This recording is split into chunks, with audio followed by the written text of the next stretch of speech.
Hi everyone, good morning. Welcome to our channel once again. And again, we are going to do one chapter of corporate and management accounts, right? Module 2, paper 5 of a CS executive level. I have taken up the chapter which is valuation of shares and valuation of goodwill, which is again part B of your this particular subject. Okay, so I, Fatema Kagalwala, I have already prepared this particular notes in a manner that your revision for this particular chapter is completed today.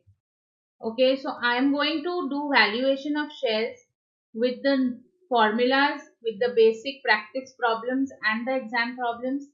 Similarly, then we will go to valuation of goodwill. We will do all the formulas for valuation of goodwill along with the practice questions and the exam questions. Okay, so now let's begin.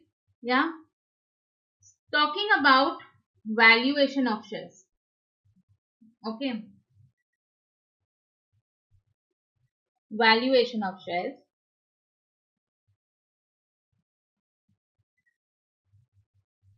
I'm starting with valuation of shares, part A. Okay, then we will go to valuation of goodwill. The valuation of shares is very important for a company. Okay, generally, obviously, company has face value. We all know face value of the share. Okay, so say for example, it is rupees 10. Also, we will know that the company is listed, so therefore the market price of this particular share is 25 rupees. Okay, so face value and market price we are all aware about. But what is the actual value of a company's share based on the capital employed, based on the assets which they have employed in the organization? So what is the fair value? Or not necessarily all the companies are listed on the stock exchange. So tomorrow if I want to buy a company, okay, I want to take over, I will have to know what is the value of the share, no, of that company, what is the value of that business. Okay, depending on that, I will be able to issue shares to the shareholders, give the value to them. So valuation is very important. Okay, now valuation of shares, we are basically looking at fair value. How to calculate the fair value based on the business, based on the capital employed, the balance sheet of the business, the profits which they earn over the years. So fair value is the value which is ascertained by taking up the net assets, capital employed, profit, etc. of a given organization from their financials. So for fair value, I need an intrinsic value plus I need the yield value. I will take an average of fair value. For that, I need to know what is the intrinsic value, what is the yield value. Intrinsic value of a share is calculated with the help of the balance sheet of that company. Balance sheet of the company based on the assets, based on the liabilities, okay, etc. We will come to it. We have the entire format of how to calculate the intrinsic value of a share. And yield value is calculated with the help of the P&L, profit and loss statement of a company. Okay, so what is the profit after tax? How much is the tax rate?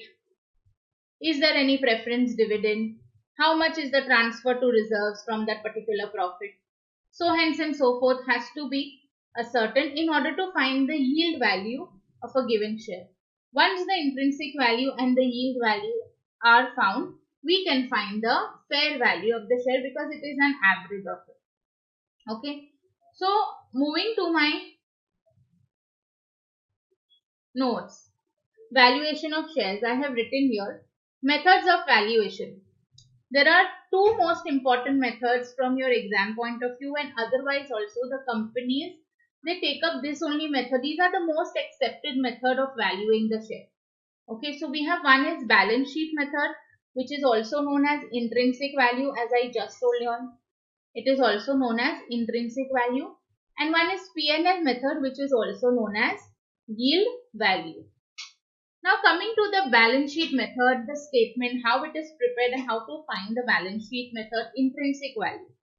Okay, so you generally, they provide us with the balance sheet. They will provide us with the revised value of the assets in the balance sheet. Okay, they will tell us that, okay, land and building, though the book value is standing at 10 lakhs, but today it is revised and it is standing at 15 lakh rupees. So generally balance sheet method, whenever we are taking our assets, we are taking at the revised values, all the assets and liabilities. Remember, in the balance sheet method, we have to find the capital employed or net assets, one and the same thing. Okay, so I will take all assets given in my balance sheet except the fictitious asset, not required. We don't need to take fictitious asset. Minus outside liabilities. Outside liabilities is all the liabilities except your share capital and reserves and surplus. On the liability side, you leave share capital and you leave your reserves and surplus. Means you leave your shareholders' funds. Rest everything is outside liabilities. I will get my net assets, which is also known as capital employed. We all need to know all these terms, okay? Because in the MCQ problems, they are sometimes giving you capital employed is equal to so much. So then you will sit and think, what is capital employed? It's the same thing. Net assets is capital employed. Okay. Minus preference share capital. Important. Preference share capital, if it is existing, we have to subtract that from the net assets. That will be the amount purely available for equity shareholders. Right? Amount available for equity shareholders. But sometimes it happens, no, you see in the balance sheet that the share value is rupees 10, but called up or paid value is rupees 8 per share. That means 2 rupees is called in arrears. 2 rupees is calls in arrears. No, if the shareholders will pay this calls in arrears, we will receive that amount which will again belong to the equity shareholders, right? So generally we add back the calls in arrears, if any. This calls in arrears is also known as notional call. Notional. We are just adding it for the purpose of finding the value, not necessary we are telling the shareholders to pay. I am just adding the notional value of the call money, unpaid amount on the share, if any.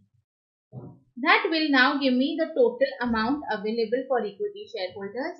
Once I divide that by total number of equity shares, I will get my intrinsic value, which will be rupees whatever X per share. Okay.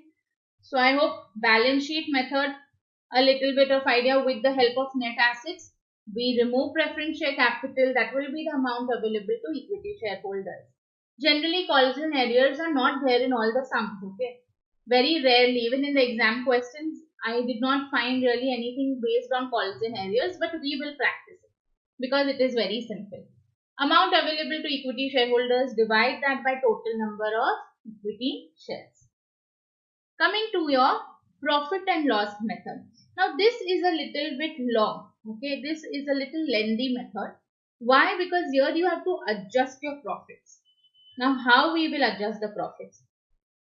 In the sum, in the questions, they generally and otherwise also when you try to find the yield value, you are using your profit of the current year.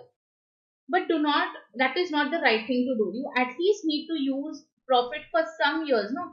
3 years or 5 years, take an average of it, right? So that you will come to know that, okay, fine, this is the amount of profit on an average we are earning every year, okay? So starting with step 1, we first take the total of the past year's profit. Say example, they have given us 3 years profit. I will total that and I will put it here. Less any expenses which was unrecorded in the past but has to be recorded, no? It was unrecorded. It was left out. So I will reduce my profit to that extent. Similarly, if there is any income that was unrecorded in the past, I will record it now. To that extent, the profit will increase. I will get the actual profit today. That I will have to divide by 3 because it was a 3 years total. So I need to take an average. So that is known as average profit, or even it is known as future maintainable profit, FMP, future maintainable profit. But now this future maintainable profit also has to be adjusted. It has to be corrected. Okay. Now average profit, they might give you average profit. They might give you future maintainable profit. And then they will give you certain adjustments. So the future adjustments, okay, you will have to do it after arriving at the average profit. So here I have arrived at average profit. Then I will start doing my future adjustments. Past adjustments I did before trying to find the average profit. With the future adjustment, there can be increase or decrease in the future income and expenses. Accordingly, I will reduce the profit or I will increase the profit. That will give me my net profit before tax. Tax rate will be given. We subtract that net profit after tax. Now, the companies generally have this practice of transferring some profits to their reserves. Okay, that is known as appropriation of profits. So they have a general practice of transferring that to reserves. It can be 20%, 25%. Okay. From that, I will subtract my preference dividend. Now, if you all remember, preference share capital, we took it in the balance sheet method. Preference dividend is a yearly expense. It has to be given.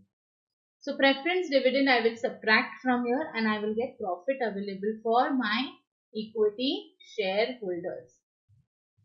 Now, to find the yield value, we need to first know the expected rate of return.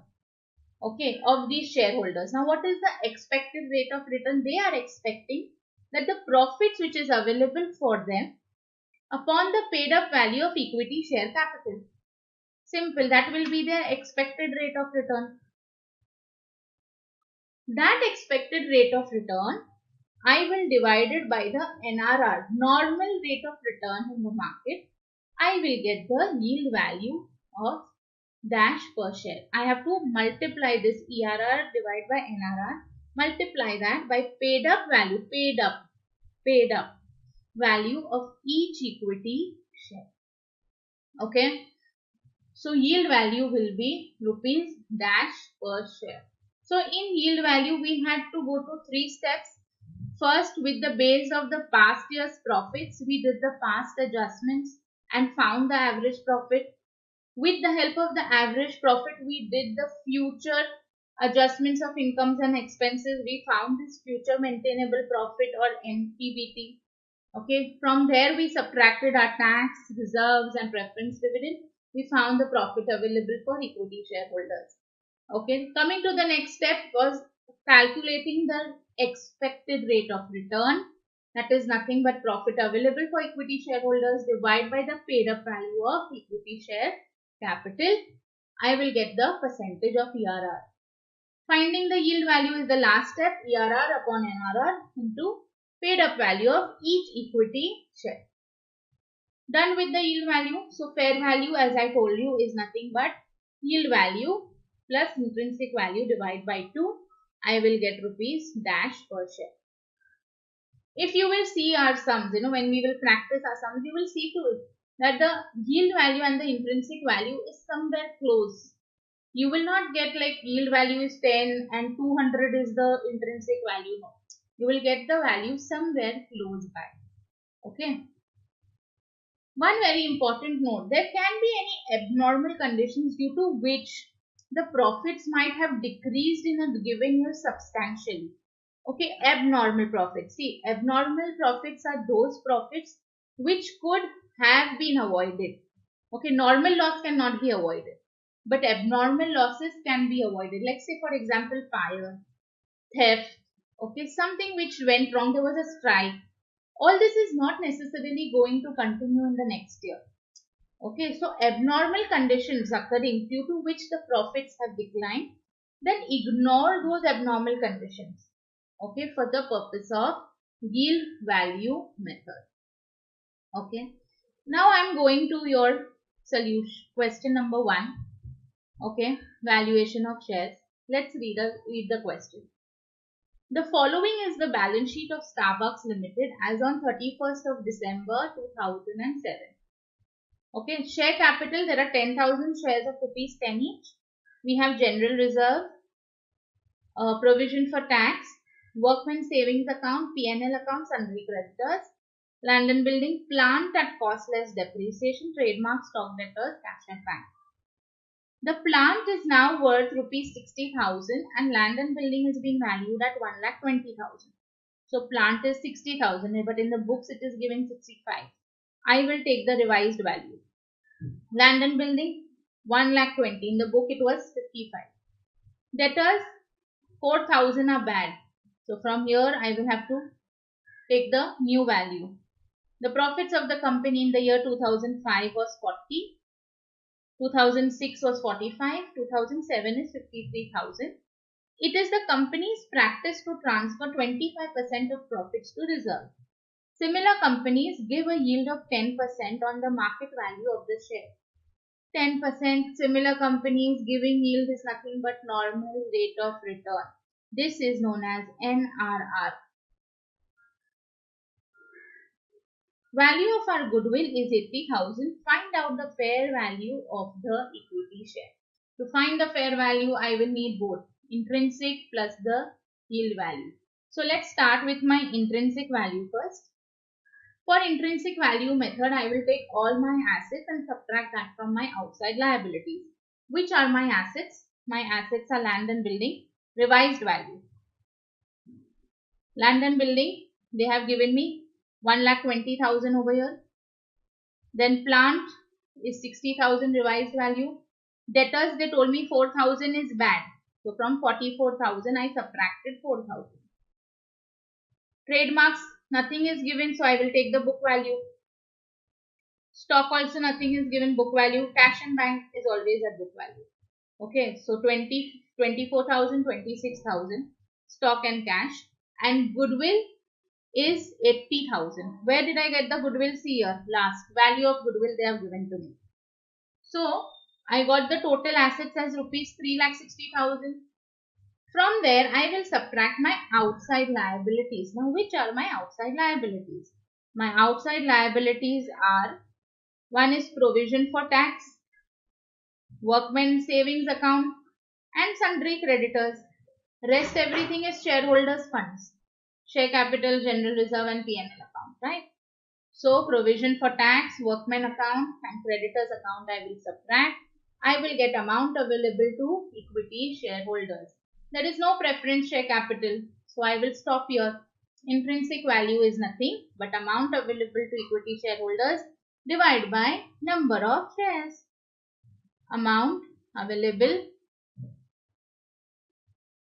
to equity shareholders divided by number of equity shares. Simple, so simple. Okay, 26.60 rupees is my intrinsic value.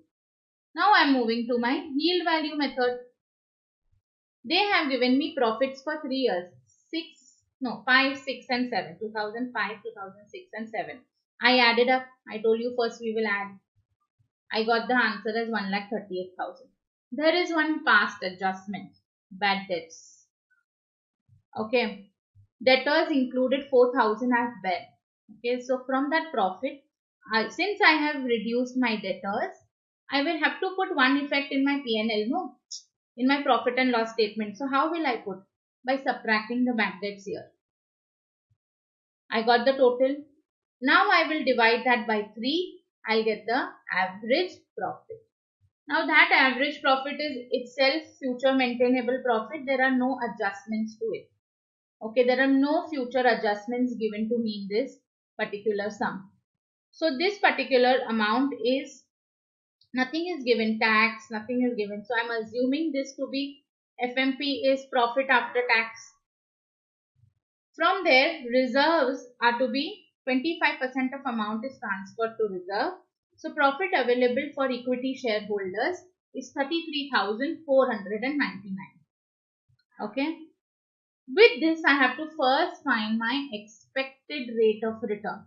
So a profit available for equity shareholders, divide by divide by paid up value of equity share capital.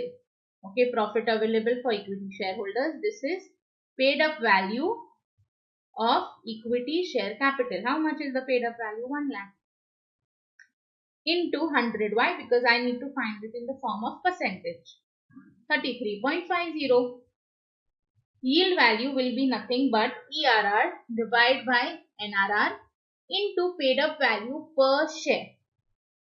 This is paid up value per share. 10 rupees. So I have got the answer rupees 33.50. Now you see it is somewhere close. Yield value and intrinsic value really close by. It is not like this is 26 and that is 350. Okay. So 26.60 plus 33.5 divided by 2. I get my share value. Fair value is 30.05 per share. Okay. I hope this has cleared your concept with finding the intrinsic value and the yield value. Okay, we will solve a few more practice problems and then go to the exam questions. Okay, let's solve this second one. Just a minute. Question number 2. Balance sheet of Mandola Limited as on 31st of March 2000 is as follows.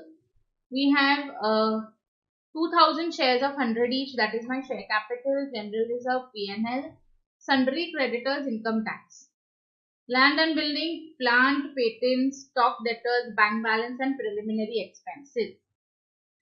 The experters valued the land and building at 2,40,000, goodwill at 1,60,000, plant at 1,20,000. This means I am supposed to take all these revised values and not the balance sheet values. Out of the debtors, 8,000 were banked. Profits of the company for 3 years they have given me. Company transfers 25% of that to general reserve. Similar type of companies earn 10% on the shares. This means this is NRR. Find the value per fair value method. Depreciation on land and building is 10% and on plant is 15%. Now this is what we will have to look into. No problem. Let's start the sum first. We will first find the intrinsic value, all the assets minus outside liabilities. But in case of assets, okay, now if you will see this assets here, land and building I will take at the revised value, plant also at revised value, and goodwill is not there in my balance sheet but it is given, no? So I will take goodwill. Okay. So land and building 2,40,000, goodwill 1,60,000, plant 1,20,000. Rest everything, patent 20, stock 48, patents is 20, stock is 48. Debtors I will subtract 8,000, which is bad, and bank is of course on the book value. Outside liabilities are only 2, sundry creditors and income tax provision. That's it. So amount available to equity shareholders 5,32,000. There is no preference share capital. Therefore, intrinsic value will be amount available for equity shareholders divided by number of shares. Number of equity shares. 2,000 shares I have. Here. Done. Intrinsic value is done. 266 rupees per share. Now coming to the yield value method. Total of the past year's profit, like how we did in the previous sums. 98, 99, 2000, 80,000, 90,000, 1,06,000. From that, my past expense was bad debt. I am subtracting that and then with that I divide by 3. I will get the average past profit. But to my average past profit, I have to do some future adjustments. What is the future adjustment? They have specifically told me depreciation on land and building is 10% and plant is 15%. In the previous sum, nothing was given to me. Now, since they have given me this, that means when they have revalued land and building and they have revalued plant, depreciation will now change. Okay. Now, land and building was 1,10,000 and now it is valued at 2,40,000. There is an increase in the valuation, right? Since the value has increased, the depreciation amount will increase. How much it will increase by? 2,40,000 minus 1,10,000. 1,30,000 is the amount it is increased by. Okay. My land and building. 10% is the rate of depreciation. So there is increase in the amount of depreciation, and depreciation is the expense. Therefore, I will subtract. There is a decrease in the depreciation on plant and machinery. Why? Because plant was 1,30,000, but now it is standing at 1,20,000. So there is a fall in the value of the plant by rupees 10,000. So 15% is the rate of depreciation. So depreciation will also decrease. That means my profit to that extent should increase. So I am adding back 1,500. My future maintainable profit is 77,833. There is no tax rate provided to me. So I am assuming this only to be as profit after tax. Transfer to general reserve 25% of 77,833. Profit available for equity shareholders. Okay. With the help of this, my ERR is nothing but profit available for equity shareholders divided by paid up equity share capital. Paid up equity share capital, now take it in the form of amount. Paid up equity share capital into 100, I get my percentage. That percentage, expected return, I will compare that with my normal rate of return, which is 10%, into paid up value per share. Paid up value per share given to me 2,000 shares of rupees 100 each. Paid up value per share. So 291.8. So my fair value will be the total of both divided by 2. Average is 278.95 per share, fair value. Okay. Clear? Now moving to the next question. Question number 3. I am doing this practice questions only so that tomorrow if anything new is asked, and there are many sums of valuation of shares and goodwill. Okay, exam questions, and they are somewhere similar like this. So you will be able to solve all of them. The profits of the company, let's begin with question 3. Profit of the company for the year ended 2005 was 60 lakhs. After setting aside money due to borrowings, tax, etc., the surplus to the shareholders is 15 lakhs. Company's capital consists of 1 lakh equity shares of 100 each. Rupees 50 per share is only paid up. 25,000 12% preference shares of rupees 100 each, which is fully paid up. Inquiries in the stock market reveal that the shares of the company in the same business declare a dividend of 15% NRR on equity shares which are quoted on a premium of 10%. Okay, first we have to find the yield value. Okay, so first just let us find the profit available for equity shareholders. So as per the solution, they have already given me surplus available to the shareholders is 15 lakhs. Okay, so directly 15 lakhs surplus to shareholders. From that, my preference dividend has to be subtracted, which is 12% on 25 lakhs, 25,000 shares of rupees 100 each. So that will come to 3 lakhs. Profit available for equity shareholders is 12 lakhs. To find the expected rate of return, I will have to divide my profit available for equity shareholders upon paid up equity share capital. Now, what is the paid up equity share capital? 1 lakh equity shares of rupees 100 each, but only 50 is paid up. So, it will be 50 lakhs. Right, 1 lakh shares, only rupees 50 is paid up. Paid up equity share capital. I get my ERR 24%. Now NRR, they are telling me it is 15% in the market. But when it is 15%, if your shares are quoted at a premium of 10%. My shares are not quoted at a premium of 10%. My share value is 100 only. My share value is 100. So let me find the actual NRR. Okay, NRR given is 15%. If the shares are quoted at a premium of 10%, that means what? If your share price is 110, 10% premium means 100 plus 10%. Then your NRR should be 15. But my share price is 100. So what should my NRR ideally 13.63. So 24 divided by 13.63 into paid up price per share, which is 50 rupees. Don't forget this. Do not take 100 over here. Students do this mistake, and trust me, even that answer will be there in the MCQ. Yeah, it will be there definitely. Okay, so don't do that mistake. Please multiply that with the paid up value per share, and then you will get your yield value. Alright. Now coming to your question number 4. Okay. Balance sheet of Handsome Limited as on 31st of December 2009 is given below. The figures are in rupees, thousands, in thousands.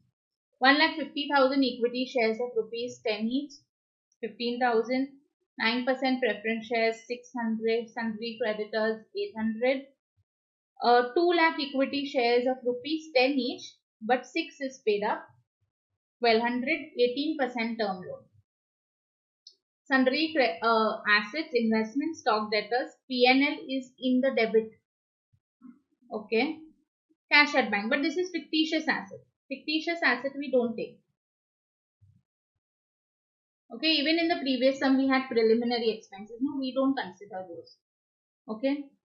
Current cost of the sundry assets is 37,000 and stock is 1,000. Investment could fetch only 100,000. 50% of the debtors were doubtful. Preference dividend was in arrears for 5 years. Find out the value of the share by intrinsic value method. Now write this important note.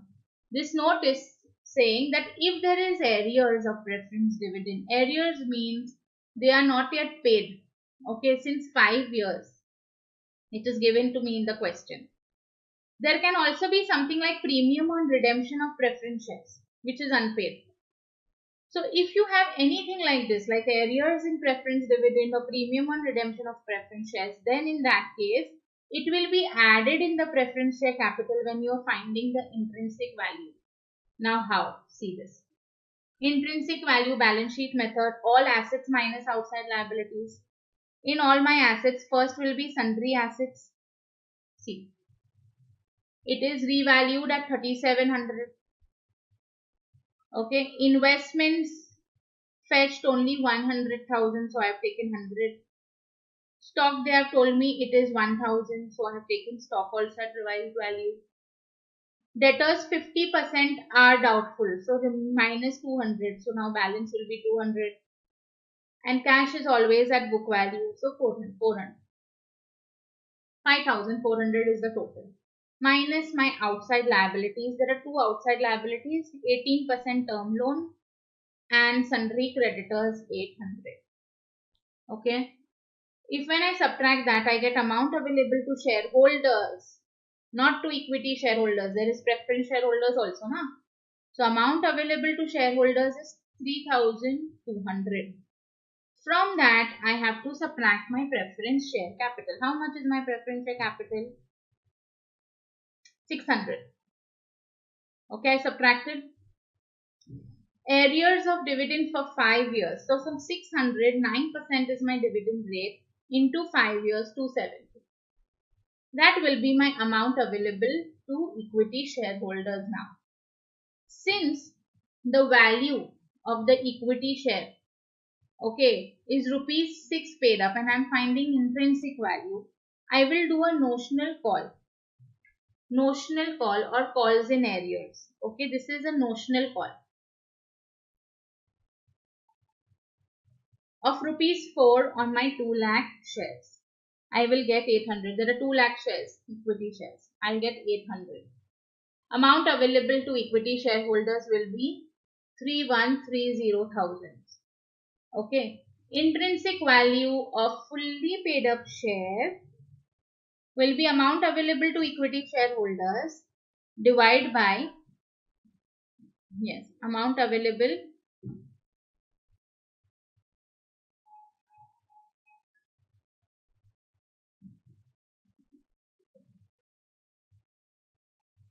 Just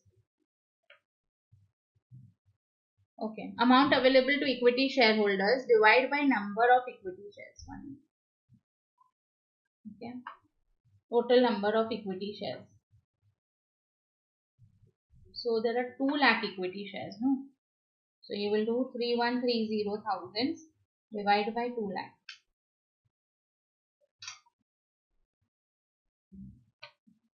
Fully paid up share. If it is a fully paid up share, that means total paid up is rupees 10 per share. So this is not going to be 350. Okay, it will be 3130,000 in the form of 1000 divided by number of equity shares is 2 lakhs.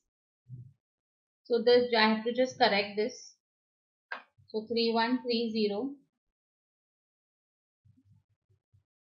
divided by 2 lakhs, 15.65 per share. Okay, but intrinsic value of rupees 6 share paid up, because my value is only 6 rupees which is paid up. That means 4 rupees is unpaid. Okay, so 4 rupees is unpaid. So 15.65 per share minus unpaid amount, that will give you 11.65 per share. Okay.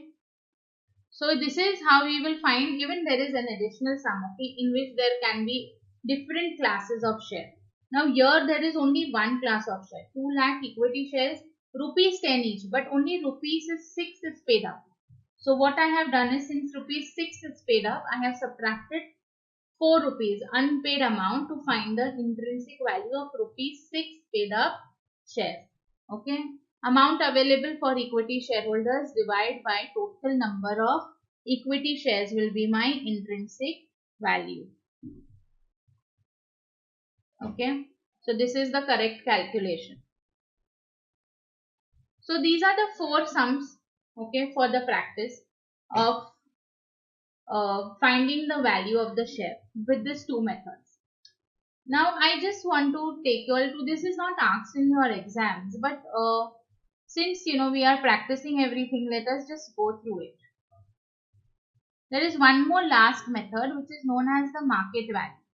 Okay, valuation of a share which is based on the price earning ratio. Okay, this is the last one small method. In this, they will give us the price earning ratio and they might ask us to find the market value of the share. Now, what is the formula for market value of the share? It is the earning per share into price earning ratio. We all know how to find earning per share. We were doing all that only until now. Okay, earning per share is profit available for equity shareholders divided by number of shares. That means each share, earning per share, is going to get that much of profit. Okay. In order to reach to your market value, your price, you have to earn that. How many number of times you will have to earn that to reach to that market price is known as your price earning ratio. Okay, so we need to first calculate the earning per share, which is profit available. We have done this even in FM. Profit available for equity shareholders divided by number of shares. And price earning ratio is nothing but market value of the share divided by earning per share. Okay. So say for example, there is one sum I have taken. Capital structure of H Limited is as follows. They have 14% preference share of rupees 10 each, 20 lakhs. Equity shares of rupees 10 each, 32 lakhs. Reserves and surplus is 16 lakhs, debentures 24 lakhs and loan from bank is 28 lakhs. Average annual profit before payment of interest and tax is rupees 24 lakhs. Tax rate is 40% and price earning ratio is 9%. Find the value per share. Now what value are they asking? They are asking me the market value per share. So with the help of my formula, first I need to find the profit available for equity shareholders. For that I will start with average profit before tax and interest. They have already given me 24 lakhs. Okay. Subtract interest on debentures. Debentures interest is at 10% on 24 lakhs. So 2 lakh 40. Then I have interest on loan. Interest on loans from bank is 11% on 28 lakhs. Okay. So 11% on 28 lakhs, 3 lakh 8,000. Profit before tax 18 lakh 52,000. Tax rate is 40%, 7 lakh 40,800. Profit after taxes arrived at. However, since I am having my preference share capital, I will have to subtract my preference dividend, which is 14%, 2,80,000. So profit available to equity shareholders will be 8,31,200. With this, I can find my earning per share because I know the number of equity shares. Number of equity shares are 3,20,000. 10 rupees share each. 32 lakhs is the amount. So 3,20,000 is my number of equity shares. Earning per share is rupees 2.598. Market value will be nothing but price earning ratio, which they have already given to me, into earning per share, rupees 23.38 per share. Alright. Now there is one last question based on valuation of shares. When there are different types of shares. Until now what we did was there was only one type of equity shares, rupees 10 each. Paid up value was sometimes different. 50 rupees paid up. One we did with rupees 6 paid up. So what has to be done if we have got different type of shares? Following are the details of X Limited. We have total assets, liabilities and goodwill. There are 50,000 shares of rupees 10 each which are fully paid up. And we have 50,000 shares of rupees 5 each. Okay, so face value is different. Class of the share is different.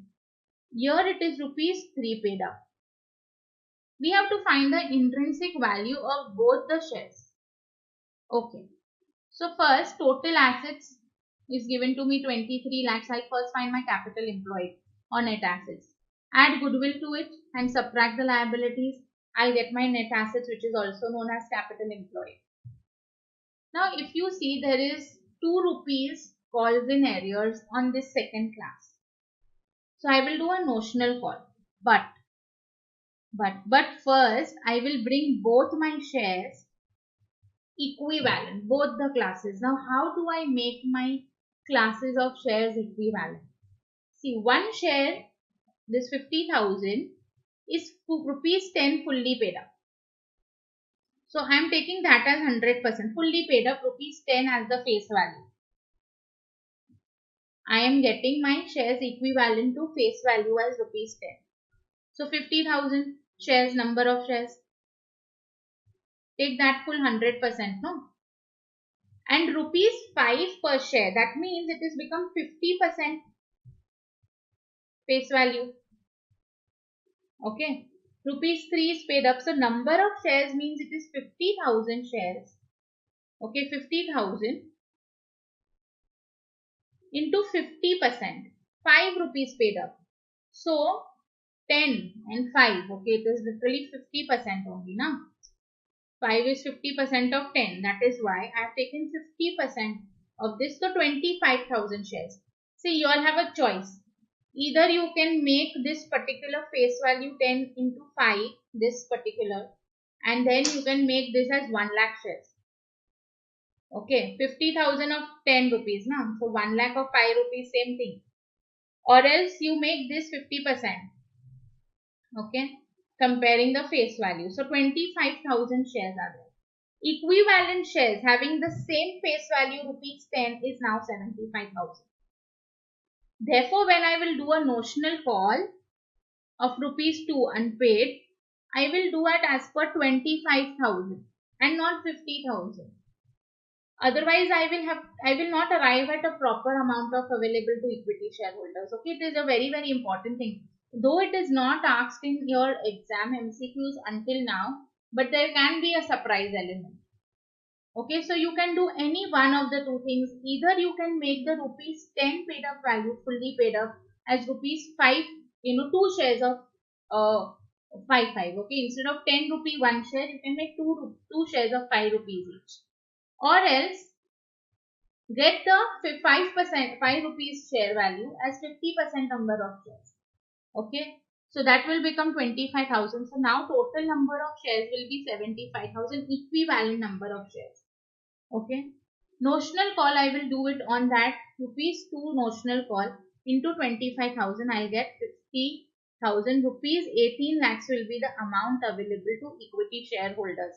Now this I can directly divide by number of shares, 75,000, to find the intrinsic value. This intrinsic value is for rupees 10 fully paid up. Therefore, intrinsic value of rupees 5 fully paid up will be nothing but 24 into 5 paid up divided by 10. 24 is for 10. So for 5 it will be how much? Intrinsic value. Cross multiply. I get rupees 12. But again here 3 rupees is only paid up. That means I will have to subtract 2 rupees. So that will be equal to rupees 10. Okay. So I have covered all the possible questions which that can be asked in your exam. Okay. Apart from your past exam questions which we will solve. Alright. I am moving to valuation of goodwill. Why? Because this capital employed, profit, everything is fresh in mind. So we will just finish with goodwill, the formulas, and then we will solve the past exam questions. Okay. So coming to goodwill. Goodwill is also very easy. Valuation of goodwill. Now there are some 5 methods of valuation of goodwill. All are simple. First one is number of years of purchase method, wherein they will give you the number of years of purchase, 2 years, 3 years, 5 years, based on which you have to calculate goodwill. Now how do you get that? You have to multiply that number of years of purchase into the profit. Which profit generally we take?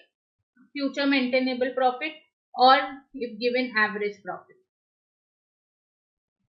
Okay, average profit into number of years of purchase. Sometimes they might ask us to find goodwill as per number of years of purchase of super profit method. So then in that case we have to go one step forward and find super profit. Okay, so goodwill will be super profit into number of years of purchase. Annuity method of super profit.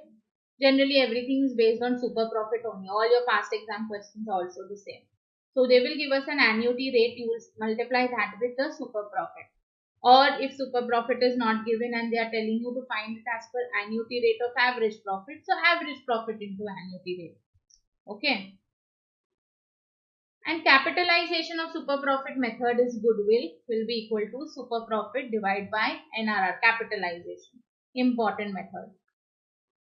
And capitalization of future maintainable profit will be either FMP or average profit divided by NRR. Whenever they say capitalization, take that profit and divide that by NRR. Okay. But in case of capitalization of FMP, you will subtract the capital employed in order to get the actual amount of goodwill. Okay. Let us take the practice questions. Okay. B. Topic B, valuation of goodwill.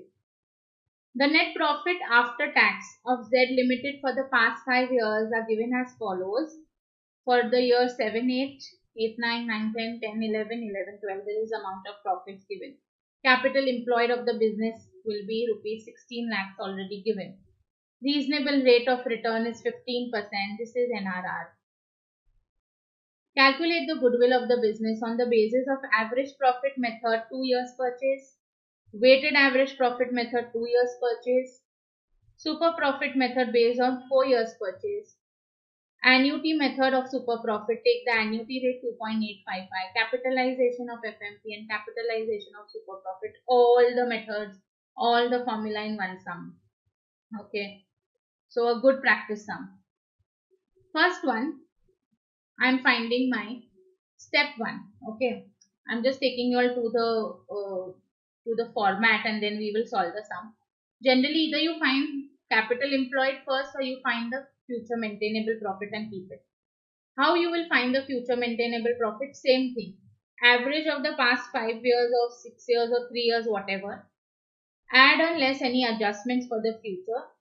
Also, one important thing, income, any income which is from investments, we will subtract it. We will not consider it.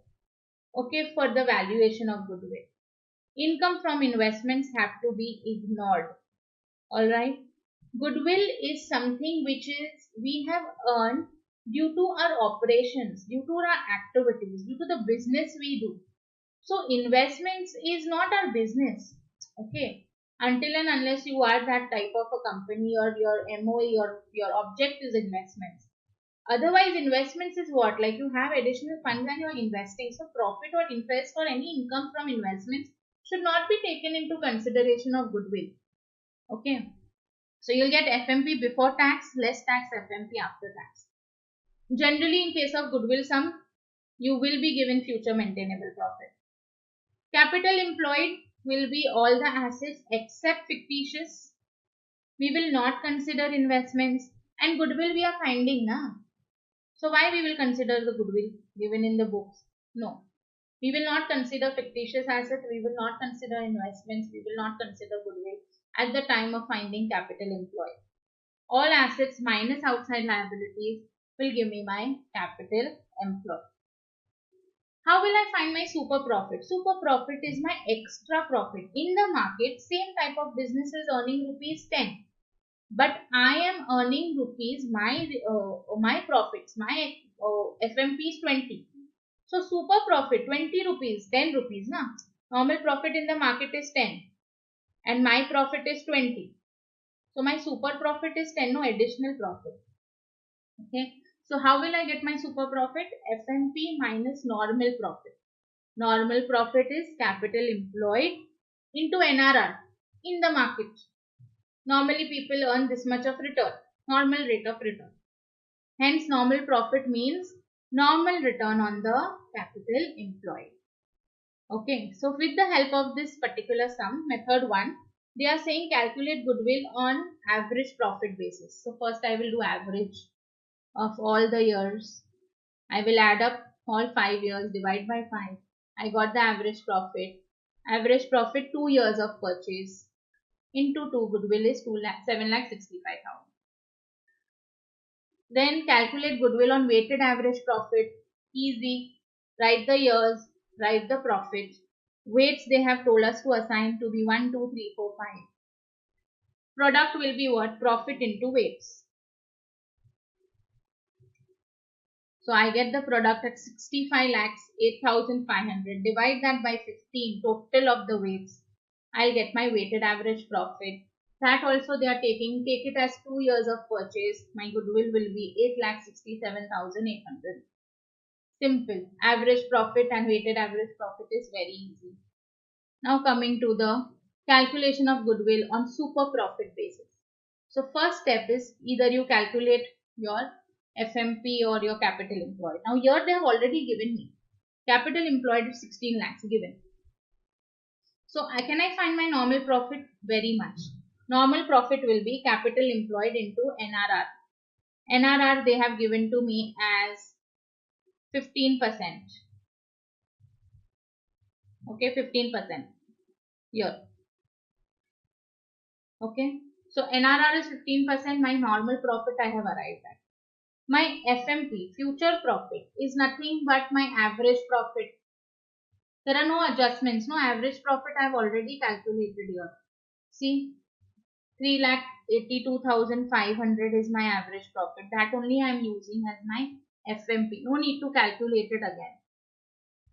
Okay, so my average profit is in place. My normal profit is in place. So my super profit will be FMP minus my normal profit. 1,42,500. They are saying calculate goodwill as 4 years purchase of super profit. My goodwill will be 5,70,000. Annuity method. I have already found my super profit. They have given me my annuity rate 4,68,38. 4,06,838. Capitalization of future profit, future maintainable profit is FMP divided by NRR minus capital employed. So FMP, future maintainable profit, which is found by us is 3,82,500. Divide that by normal rate of return 15%. and then subtract that by the capital employed. Your goodwill will be 9,50,000. Method 6, capitalization of super profit. When you do super profit, do not subtract your capital employed. Okay, just super profit divide by NRR, you will get 9,50,000. It can be different, not necessary. It can be different. Okay, otherwise generally it comes the same. I hope this sum is also understood. All the formulas were there in this sum. Okay. Now moving to the problem number 2. The balance sheet of a manufacturing company limited disclosed the following position. Shareholders funds 30,000 equity shares, rupees 10 each, fully paid up. We have capital reserve, P&L, and in liabilities we have sundry creditors and tax. Assets, goodwill at cost, land and building at cost, plant and machinery at cost, current assets, stock, book debts, okay, and cash and bank. You are asked to evaluate the goodwill for the manufacturing company limited on the basis of 5 years purchase of super profit, for which purpose of this following information is supplied. Adequate provision has been made in the accounts for income tax and depreciation. Rate of tax may be taken as 50%. Average rate of dividend declared by the company for the past 5 years is 15%. The reasonable rate of return on capital invested in the class of the business done by the company is 12% NRR. Okay. Let's see what is the calculation. First, I will calculate the capital employed. Capital employed, all assets minus outside liabilities, all my assets. Land and building, 1,75,000. Plant and machinery, 90,000. Stock, I will not take goodwill. I am calculating goodwill. Stock is going to be 1,15,000. Book debts is 95. Cash at bank is 7,000. Outside liabilities is creditors and provision for tax. Sundry creditors 71 and provision for tax is 55,000. 1. Please write 55,000 here. Okay, so your answer will be, capital employed will be 3,56,000. Okay, this will be 55,000. Now, since I have got my capital employed, I can find my normal return.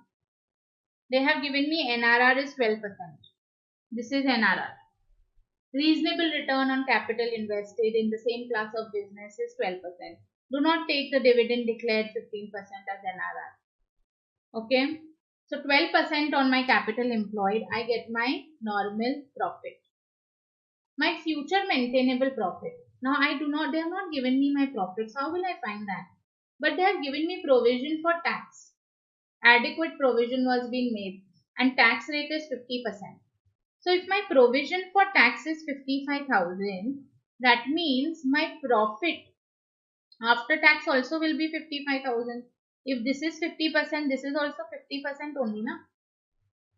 Only then it will become profit before tax as 100%. Okay, 1,10,000. Only if this was 1,10,000, 50% of that would be 55. Profit after tax is also 55,000. So my future maintainable profit is 55 minus my normal profit. I got my super profit. Multiply by that by 5. That will be your goodwill. Okay. Next sum quickly. Problem number 3. Last problem for practice. Okay.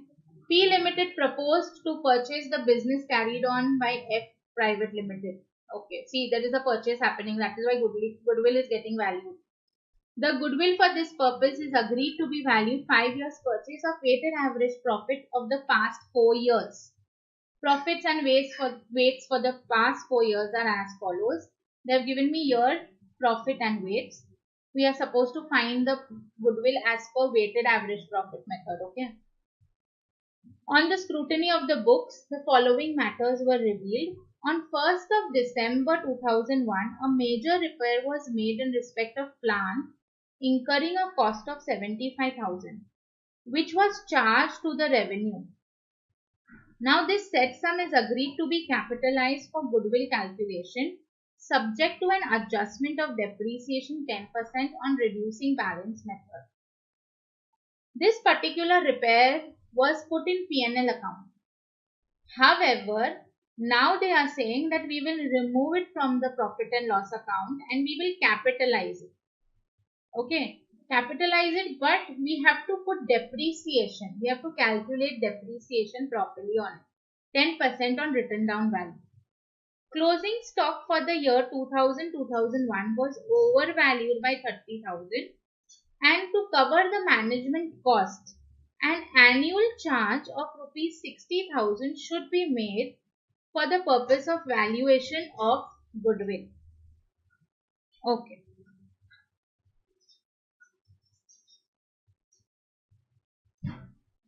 Now first, the past profits. First, instead of finding the weighted average profit, I will adjust and correct the past profits. Okay. I have written the years and I have written the amount of the profits which is given to me. Now, what are the adjustments? Major repair which was capitalized. So that means from the profit revenue P&L account it was removed and it is taken as a capital asset. Okay, so that means in that year, which year? In the year 2001, 1st December 2001 will fall in 2001 and 2, correct? So 75,000 will, by that my profit will increase. So major repair capitalized, other years there is nothing, only in this particular year there is an increase in the profit by 75,000. But provided that there is an depreciation put to it properly. Okay, so I have calculated my depreciation. Amount capitalized on machinery 75,000. Depreciation 10% is the rate. But it was started on 1st of December now. That means only 4 months, December, Jan, Feb and March.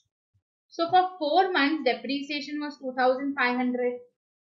Now the written down value is 72,500. So depreciation for the whole year, for the next year, will be 7,250. See this. So for this year, in the year it was capitalized, 4 months depreciation. Okay, and in the next year, the whole amount of the depreciation on written down value basis. Next, they are talking to me about the stock. Closing stock for the year 2000-2001 was overvalued by 30,000. Now, whenever stock is there, closing stock means the profit will increase. We always put closing stock on the credit side of the trading account now. Closing stock. Here. So if there will be more closing stock, our profit will be also more overstated. Since it was overvalued, profit will also be overvalued of 2000-2001. So now reduce the profit by 30,000 of 2000-2001, subtract it. But closing stock of 1 year becomes the opening stock of the next year. Opening stock of the next year. By that my profit will get understated. So in the next year, I will add back 30,000. So then I will get the net effect. Okay. So whenever there is stock overvaluation, undervaluation, do the calculation properly. Okay. If there is overvaluation in that year, remove it from the profit, and next year, since it will become an opening stock of that next year, add back to the profit. Also, they have told me one adjustment to cover the management cost. There is an annual charge of 60,000. Every year, 60,000 is going to go from my profits. So my adjusted profit will be this: 1,92,500, 2,20,000, 2,92,500, 2,82,750. Assign weights to them and then find the product. Your weighted average profit will be 2,64,100. Goodwill is based on 5 years purchase of this particular weighted average profit. So 13,20,500 will be your goodwill. I have given you the working notes, also written the working notes. Okay. Overvaluation of closing stock has led to overvaluation of profit. therefore to be deducted in the year 2000, 2001. But closing stock of 2000, 2001 will become the opening stock of 2001, 2002. Therefore, profit of that year has been understated. Therefore, it has to be added back to the profit in the year 2001, 2002. Okay. So, this was it with the practice question of valuation of shares and valuation of goodwill. Okay, now I am moving to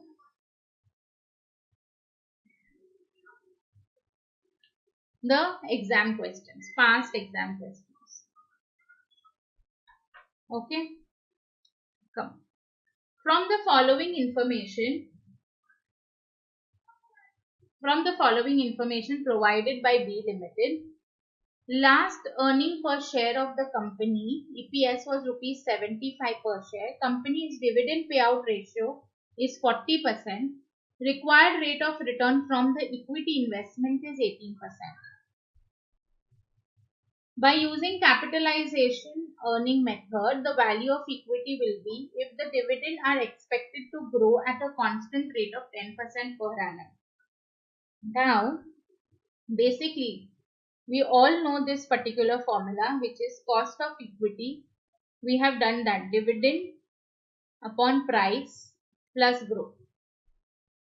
Okay, they are asking us to find the price. Okay, so now what it will happen, it will be KE, I am taking the growth on the other side, D1 upon P0, right? So now P0 will be nothing but K D1, I am taking PO on the other side, D1 upon KE minus the growth. I know my D1, see, what is my D1? Dividend payout ratio is 40%. So if I am taking 75 rupees and doing 40%, I will get my dividend.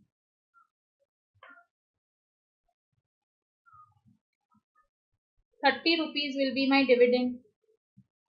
Required rate of investment is 18% and the growth rate is 10%. See, company is required to grow at 10% per annum.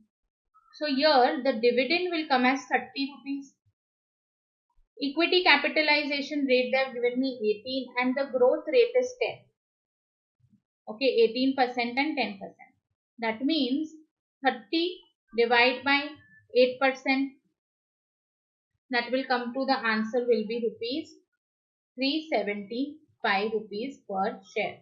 Using the capitalization method. I am dividing capitalization method means I am using the percentage, no, capitalization earning method. KE minus the growth. Rupees 375. Okay. In these last chapters, when you will see your module valuation principles of shares and goodwill, you will also find some of the questions which are based on your cost of capital, which we have done in our FM. Okay, so there are some questions based on that as well. However, we will concentrate on valuation of shares and goodwill. Okay. Now from from the following information provided by A Limited, 2 lakh 8% preference shares rupees 100 each fully paid up, 6 lakhs equity share rupees 10 each fully paid up.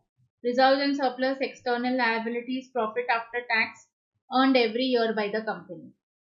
Normal rate return on the market value of fully paid equity shares of the same type of company is 15%. Assume that 2% of total assets are worthless. Intrinsic value per share will be how much? Okay, so we have the NRR as 15%. Okay, I have to do the net asset method for intrinsic value. Net asset method.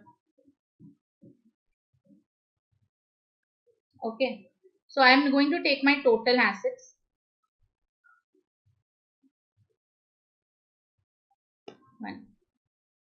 I have to take my total assets for that. Minus outside liabilities. But here my total assets are not given to me. Okay, total assets is not given, but my assets, total assets are always equal to total liabilities, then only my balance sheet tallies. Okay, my total liabilities they have given to me. My total liability side will be how much? It will be 200 plus 600 plus 270 plus 480. Okay, 200 plus 600 plus 270 plus 480. That will come to 1550. So I got my total assets now. This is total is 1550. Okay, from my total assets, I will remove, this is total assets.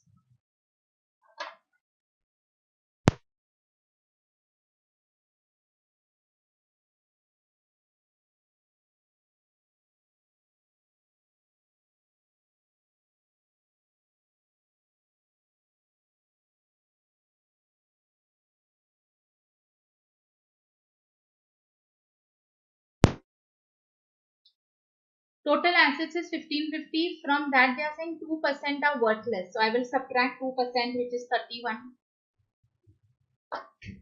I will get my assets as 1550 minus 31, 1519. From there I will subtract my outside liabilities. Outside liabilities is given to me as 480. So my net assets will now be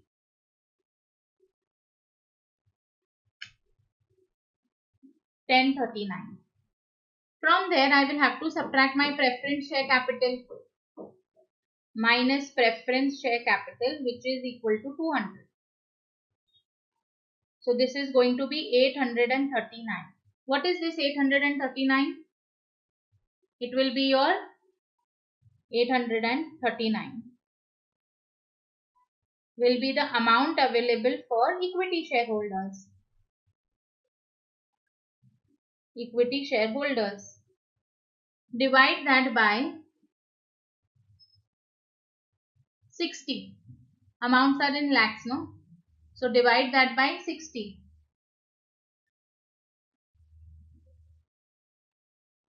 Divide by 60. Number of shares. Number of equity shares. Therefore, it is rupees 13.98 per share. Okay, this is your exam question. 13.98. Now moving to your next question. Average profit, super profit and capital employed of the firm are given. NRR is given. The value of goodwill on basis of the capitalization of average profit and of super profit will be how much? Okay, so goodwill as per capitalization rate of average profit will be average profit upon NRR minus capital employed. How much is the average profit given to me? Average profit is 15,60,000. NRR is given to me as 12%. Okay, 12%. Capital employed is 90 lakhs. Goodwill, the answer is 40 lakhs. Next is super profit. Goodwill is equal to super profit capitalization, no? Super profit upon NRR. How much is the super profit given to me? 4,80,000. Super profit is 4,80,000. 4,80,000 divided by 12%. It is coming to 40 lakhs. So the answer is 40 lakhs, 40 lakhs. Super profit method and capitalization of super profit and capitalization of average profit. Okay. Now moving to the next sum. Moon Limited is developing a new production process during the financial year end 31st March 2018. The total expenditure they incurred on the process was rupees 60 lakhs. The production process met the criteria of for recognition as an intangible asset on 1st December 2017. Expenditure incurred till date was rupees 32 lakhs. Further expenditure on this process for the financial year ending 31st March 2019 was rupees 90 lakhs. As on 31st March 2019, the recoverable amount on this know-how is estimated to be rupees 82 lakhs. This includes estimates of future cash outflows and cash inflows. The expenditure that can be charged to profit and loss account for the year ending 31st March 2019 is dash lakhs. Ignore depreciation. Now this is based on finding the recoverable amount or impairment loss or profit. Now what does that mean? See, now cost of intangible asset. Cost of intangible asset. Okay, is equal to, when we started was rupees 60 lakhs. Okay, then the total expenditure incurred on the process was rupees 60 lakhs. Then there was a recognition of that particular asset as intangible asset, and expenditure incurred till date was rupees 32 lakhs. This was realized as an intangible asset, and from that 32 lakhs was also an expenditure incurred till date.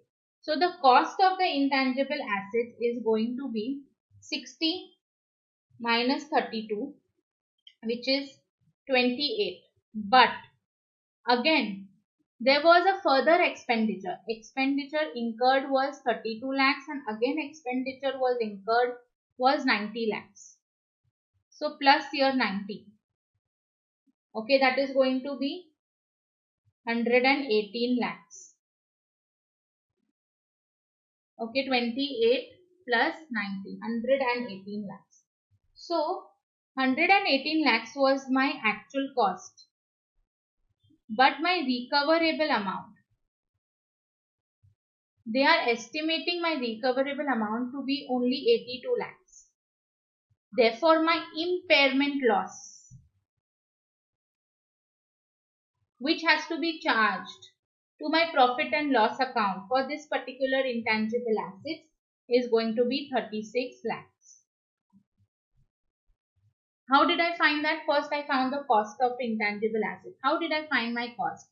See, the entire total expenditure incurred in the process during that financial year was rupees 60 lakhs. But the process met the recognition criteria of that intangible asset. Okay, so 60 lakhs was recognized. But total expenditure now in the year 2017 was 32 lakhs. So out of that 60 lakhs, which was already recognized, I have to subtract 32 lakhs. Again, there was an additional cost of 90 lakhs in the next year that I added. Recoverable amount they are estimating to be 82 lakhs only. So my impairment loss is going to be 36 lakhs. Next up, P purchased the business from Q on 30th of June 2019. Profit earned by the Q on 31st of December every year is given to me. It was ascertained that the profits of the year 2017 included a non-recurring item of 1500, and profit of 2018 was reduced by rupees 2000 due to an extraordinary loss on account of theft. Annual premium is rupees 200 per annum. P, at the time of purchasing the business, was employed with Sofitel Associates and was getting rupees 500 per month. He intends to replace the manager who at present is getting rupees 350 per month. The goodwill is calculated at 2 years purchase of average profits. Calculate the goodwill of the business. Okay, fine. First, I am writing the year. Okay. Year. Okay, fine. 2016, 2017 and 2018. And the profits which are given. 41,000, 40,000 and 42,000.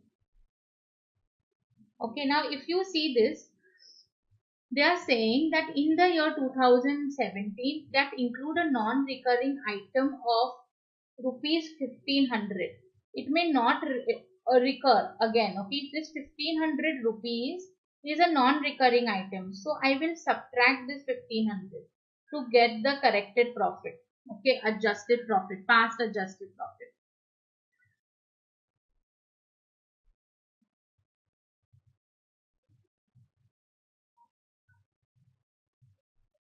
Okay, adjusted profits. So this is going to remain 41,000. From 40,000, I will have to subtract my 1,500, 38,500. And also they are telling me that in the year 2018, profit it was reduced by 2,000 because there was a theft. So now not necessary again the theft can happen, no. So I am going to add back the profit and make this as 44,000. So the total will be 41 plus 40, no, plus 38,500 and plus 44,000. That will come to 12,35,000. Therefore, average profit will be equal to 12,35,000 divided by 3. Okay, I am getting 41,167 approximately. Now, this average past profit, I have to adjust it for the future adjustments. Okay, future adjustments are also given. One is my annual premium. They have told me there will be an annual premium of rupees 200. So from my average profit, I am going to subtract this 200 rupees premium per year. Okay. So 200 rupees it will be subtracted. Then there will be P Limited. Before he was purchasing this, like, okay, at the time of purchasing, he was employed with Sufitel and he was getting rupees 500 per month. But now he is not going to get this, right? So I will subtract this also. P is remuneration, which was rupees 500 per month. Okay, so 6,000 rupees also I will have to subtract. And lastly, he intends to replace a manager who is at the present time drawing rupees 350 per month. That means I will not have to pay 350. I am replacing that manager. I don't want to pay him. So I am going to add back manager salary. That is not going to be my expense in the future. 350 into 12, that will be 4,200. So my future maintainable profit, okay, will be 39,167 rupees. No other adjustments are to be made. There is no tax rate, nothing. I have to calculate the goodwill as per 2-year purchase of the future maintainable profit. Therefore, goodwill will be equal to 2 into 39,167.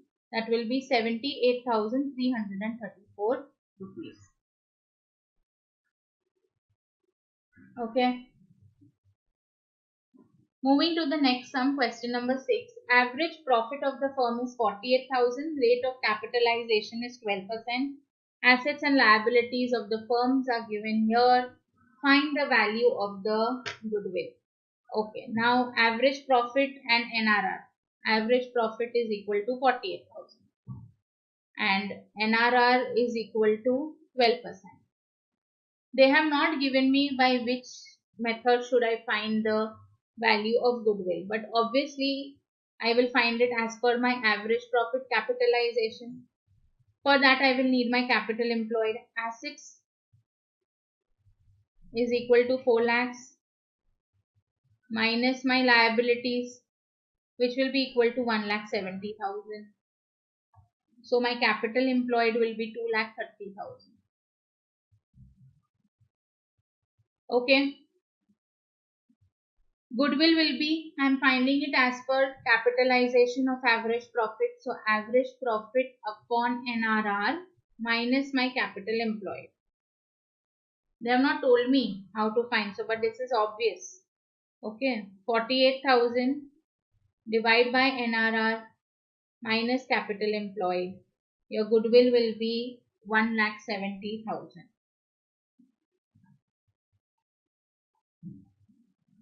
Okay. Answer C. Goodwill is 1,70,000. Question number 7. Find out the goodwill of the company. Now you see more and more of goodwill is only there. Total capital employed is 8 lakhs. Reasonable rate of return 15%. Profit for the year is 12 lakhs. Use capitalization method. Okay. So what will I do is goodwill will be equal to average profit they have given me. Yes. Profits for the year, average profit upon NRR minus my capital employed. All the details are given to me. 12 lakhs divide by 15%.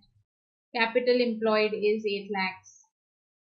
So my goodwill will be equal to 72 lakhs.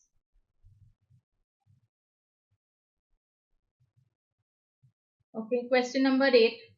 A firm has total capital investment of rupees 2,25,000. Firm earned a net profit during last 4 years is 35, 40, 60, 50.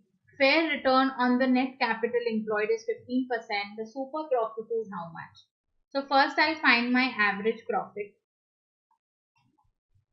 Average profit will be 35,000 plus 40 plus 60,000 plus 50,000 divided by 4.